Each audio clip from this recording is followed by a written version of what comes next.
Hi, I'm Heather Snyder, Chief Revenue Officer with the Omnia Group.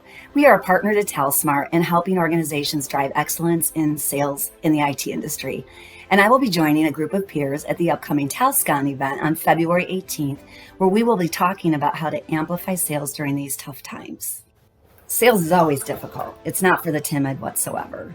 IT sales are even more complex, competitive, and consequential to your client's success.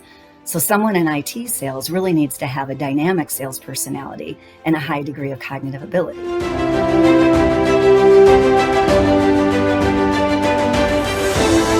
There are a couple of really important factors that revenue generators with a sustainable level of success have.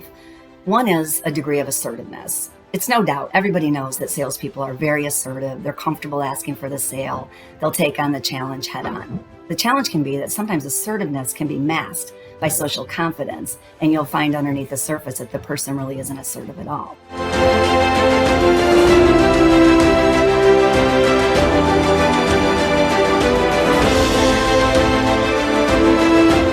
Highly competitive people are more comfortable with the everyday sales tasks of taking on deals, negotiating deals, and living in a high-risk, commission-based earnings environment. There's another trait that's often overlooked, though, and that's resilience. Resilience is really important in sales because we get told no a lot, and a really resilient salesperson is able to brush off that no and move on and go to the next deal, where someone with less resilience might totally fret about it, lament in it, and never move on to that next opportunity.